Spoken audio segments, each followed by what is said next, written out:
You became an entrepreneur so that you could choose when you wanted to work, but somehow when you're at a party, you tell people, oh, you can book a party anytime, just tell me what works for you. No, that's not what we're gonna do anymore. In today's video, I'm gonna share with you a quick tip on how to book your parties around your schedule so that you can manage your calendar again.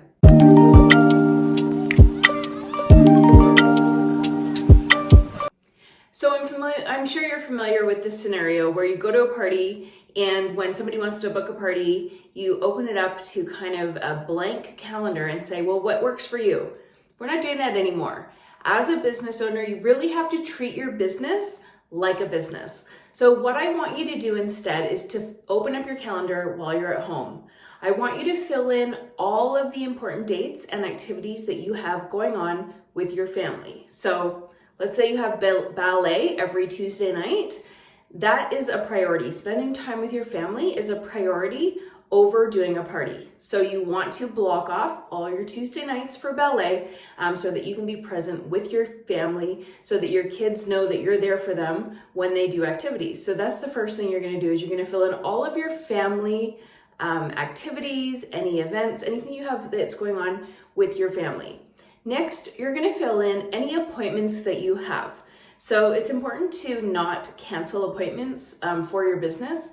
And that's because if you have a hair appointment and you cancel it, you're gonna be putting yourself out as well as your hairdresser. So you want to make sure that you make yourself a priority in your day timer as well. And you're gonna put that in your calendar so that those times are not available for you to have a party. Now stick with me, don't worry, it's gonna work out in the end. Next, you're gonna fill out any non-available days. So for me and my household, that looks like Sundays. I don't work Sundays, and as a family, we have a family day, so I do not book parties on Sundays, really, ever. The very small time that I will make an exception for that, the product that I sell is something that's very, very popular around the holidays. So sometimes in November, I might open up 1 or 2 Sundays, but usually not, and it's only if all of my other dates are previously booked. Okay, so here's where it gets to when you can book your party. You're going to put a heart beside the days that are your preferred party nights. So for me, that would be a Monday night. I know that people are always surprised to hear that my favorite night to party is a Monday, but here, I'm gonna tell you why. My number one goal with my business is to build a team. The best way for me to speak to somebody about doing this business with me is to speak with them after a Monday, because most people have to trudge their way through their Monday at their day job. So if I can catch them in that critical evening where they've had to go to work, they had a great weekend, the weekend is always too short, and then they went to their day job for that Monday, and they've rewarded themselves by coming to the party on Monday night, I have this prime opportunity to tell them about my business and let them know that they can do what I do on a flexible schedule. So that's why I always book parties on Mondays. So my Mondays will have a heart because that's my preferred date. My next dates are gonna have stars, and those are good days. They're not my preferred days, but those would be good days that I just don't mind doing a party. Sometimes I'll have a star on a Saturday evening, something like that, or a Friday, and then I'll put a smiley face for it's available, but it's not really my preference though. So that would be like a Saturday afternoon. Sometimes I'll book a Saturday afternoon and a Saturday evening party. It's not my preference, like I've said, but sometimes around the holidays, I have to book 2 parties a day. That's just how it is. My family understands that. So that's kind of my little legend that I use for my calendar so that people can choose dates based on what my availability is. Now, the next thing, and this is actually a really key component to booking parties, is that I am in charge of my calendar. So I never open up my calendar and say, oh, well, what would work for you? Because immediately they're gonna say, oh, well, let me check with my friends and get back to you. No, I've just lost complete control over my calendar by opening it up for that kind of option. Instead, I really think about it like as if you are a dentist.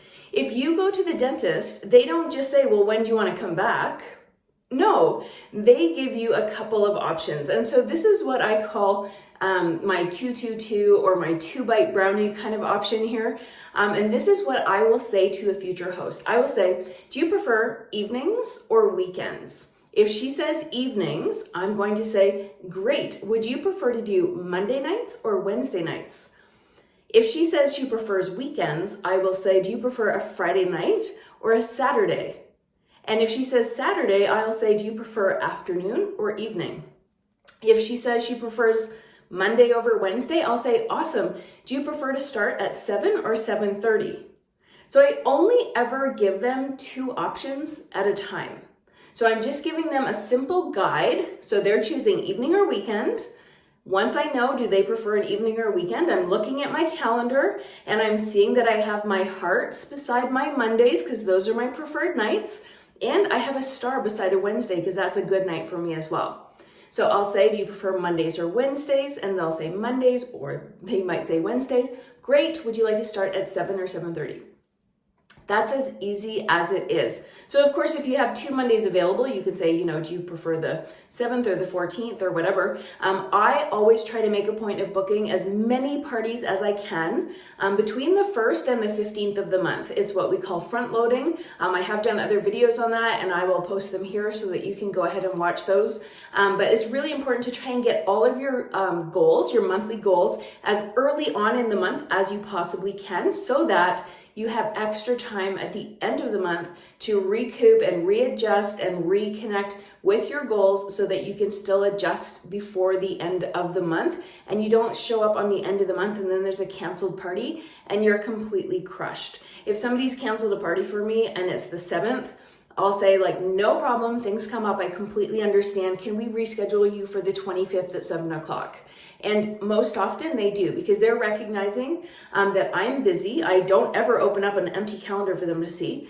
They recognize that I'm busy. I'm a professional. I am very busy with my business. And if they want to get their party in, they really need to work with me in order to have that happen. So once I get my party booked, I give them a hostess package, which I alluded to a little bit in last week's video, and I was going to talk about today, but I've decided I'm actually going to keep that for next week's video. I'm going to talk about how I build a hostess package and why they're so important. So I want to thank you so much for watching today, and I hope that you'll click that subscribe button and the bell to be notified when I go live next Tuesday. I come live to you every Tuesday with some training tips on how to better work your network marketing or your direct sales business. And I want to thank you so much for being here. I'll see you next week.